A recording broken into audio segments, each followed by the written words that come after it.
Earlier tonight on the Fox News channel, Trump lawyer Rudy Giuliani asked why Brennan still had his security clearance in the first place. Rudy? What reason does he have to have security clearance? The only reason you would have it as an ex-official is if the government was going to call upon you for information. Well, this government's not calling on John Brennan anytime soon. I don't think many governments would, but the Obama government. I mean, John Brennan was not a particularly distinguished anything.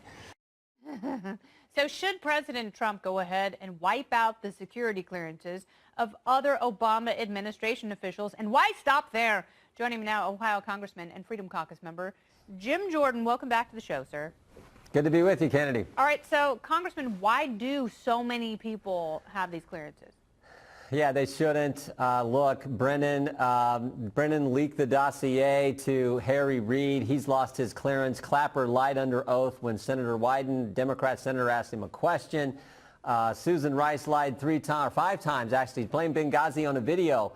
And then you could just go down the list. Comey fired, McCabe fired, Yates fired, Orr has been demoted. Strzok has been fired. Of course, these people should lose their clearance. And frankly, I don't even know why it's a debate. I agree. Why'd they have it in the first place once they've left government? If they're still in government and they've been demoted like Mr. Orr, he should lose it as well. So I don't see the big debate here. Take their clearances away from them. I think that makes sense. Well, it's interesting because at the top of the show, I was talking to Shannon Bream about a potential lawsuit that John Brennan might bring. And you know, she said at some point it might be for defamation. But John Brennan said that the president was treasonous.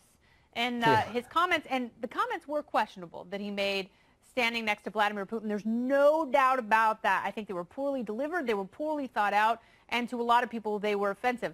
That's not treason. And one of the penalties for treason is death. So is John Brennan essentially calling for the president's demise? John Brennan is just saying all kinds of crazy things. Even James Clapper said Brennan's comments went a little too far. So when you've got a guy who used to run the CIA who lied under oath saying Brennan's saying things he shouldn't say, that kind of says something. So, I mean, yeah, he can bring any lawsuit he wants. I don't think he's going to be successful by any stretch of the imagination. And I think the president did the right thing. And as I've said, you go down that list, Clapper, Rice, Comey, McCabe, Yates, Strzok, Page, Orr, every single one of them has either been demoted or fired. They deserve, in Rice's example, she said Benghazi was the cause of Benghazi was a video. Every single one of them deserves to lose their clearance in my judgment. If they still have it, they deserve to lose it. Well, it's interesting because I know people get really mad at the president for the way he delivers some of these questions. And at times the delivery is very distracting. But at the heart of it, I think there are, especially for fans of limited government, I think there are some very valid questions here. I also don't think it should be a political tool necessarily. That's why I think if you get rid of these clearances across the board, and if someone needs to be read in, and if someone needs to be granted some sort of temporary clearance in order to help a transition team or answer a question where they have deep expertise, I think that's valid. But, you know, one of Hillary Clinton's claims was that a lot of stuff is overclassified. I think a lot of people are over-clearanced. Well, that's true. But again, this is not political. I mean, again, Clapper, he lied under oath. Sally Yates was fired. She wouldn't do what the president asked. He fired her. James Comey was fired. Andy McCabe lied 3 times under oath, faces a criminal referral. Peter Strzok, we know what he was all about, and he's been was demoted before he was fired. So this is not about political, getting back in a political fashion at all. This is simply like if you've been fired from the federal government and you were involved in the things you were involved in, I don't think you deserve a clearance. And frankly, my guess is the vast majority of the American people agree with that. Yeah, and so there are too many people that already have too much power that are spying on us as it is. But let's get back into politics, because the midterms are less than 3 months away. Your political future could be very interesting.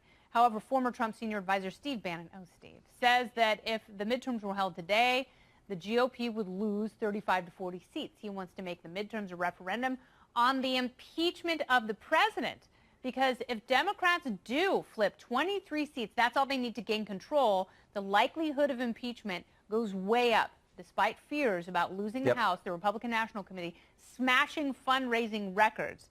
They raised more money last month than in 2010 and 2014 combined. According to the latest report, the RNC had 5 times as much cash on hand as the DNC. So what does the GOP need to do in the next few months to keep the House majority? Is impeachment and the threat of impeachment the key to mobilizing Republican voters? It's certainly important. What we need to do is real simple. Do what we said. We make this job too complicated. What did you tell the voters you were going to do? Go do that. So when we get back, the #1 priority should be to the single biggest promise the American people remember from the 2016 campaign that President Trump ran and Republicans ran is border security wall. So we should go back, put the border security wall, put that on the funding bill. Do what we said. If we do that, I think we'll be fine. I think we will keep the majority. That is the key. Remember what the Democrats want to do, though, and this is where Steve Bannon is right. The Democrats they're all about 4 key things. They want to raise your taxes, they want to abolish ICE, they want to socialize medicine, and they want to impeach the president. That is their campaign message. So that's what's at stake this November. But what we have to do is what we told them we were going to do. We've cut their taxes, which is a good thing. Economy's growing at 4.1%, lowest unemployment in 20 years. But we got to go back and build a border security wall, put that on the funding bill, do it early in September, have a month-long debate. We have that debate and we win. We'll be fine in the general election. All right, so is scaring Republicans about impeachment your path to the speakership?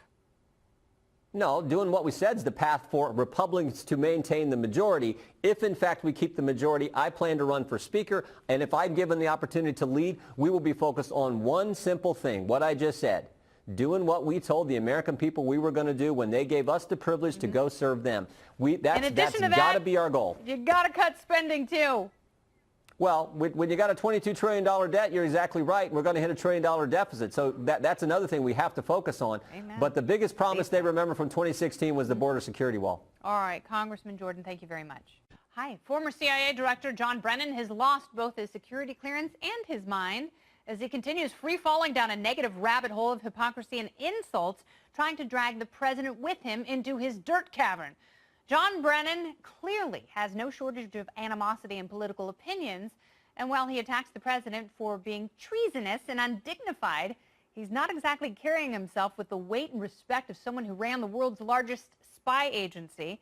Brennan belonged to a curious fraternity of secretive and power-hungry government lifers who gladly used all their special tools to warrantlessly spy on Americans for their own good. Now that he and his yippie cohorts have such open disgust and disdain for the president, as they vocally insert themselves into a political process that is better for their silence, it is not a stretch that known liars and perjurers like John Brennan and former Director of National Intelligence James Clapper would use their clearance as a political battering ram to bring down an opponent to their bro down. All right, why do they want clearance so badly?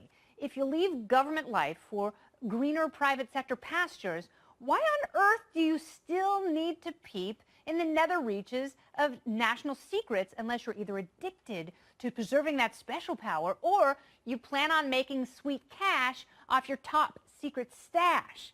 If these grabby surveillance hounds want to defuse the deep state bomb, they are doing a piss-poor job of keeping conspiracy theories from turning into laws.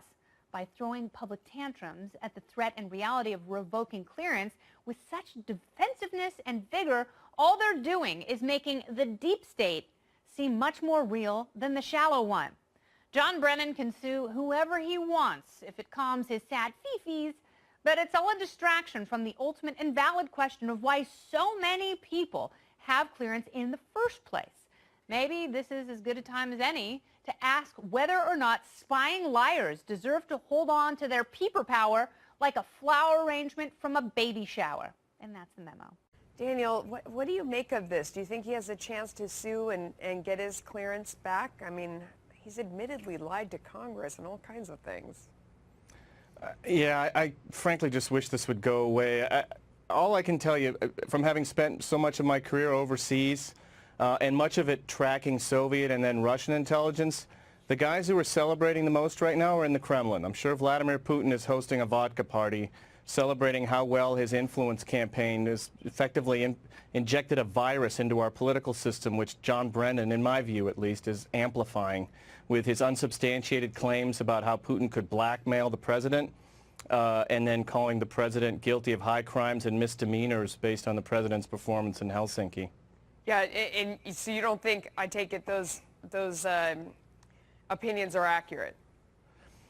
Well, not only would I say they're not accurate, John Brennan had no facts to back them up. And if he did, why doesn't he not repeat them on MSNBC and instead bring them to the special prosecutor and do it in private?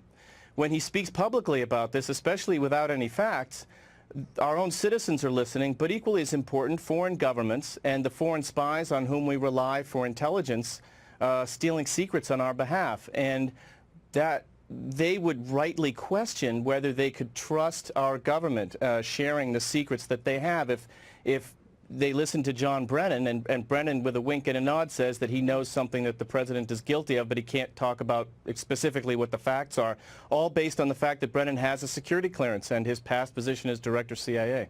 I want to ask you about your role as former station chief and get your take on this, with Russia putting its military on high alert ahead of these massive war games now with China and Mongolia. They say it will be the largest show of force since the early 80s. This, as Putin says, he wants to improve relations with the U.S. I mean, what do you make of these various cross currents coming out of Russia right now?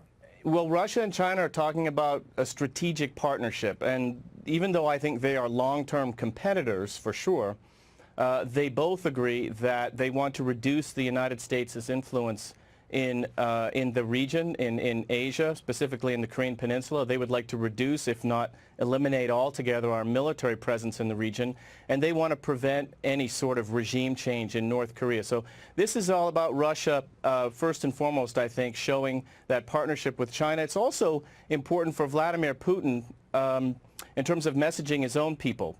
He needs to show that his military is standing up for Russia against foreign enemies. That's what his regime security really depends on.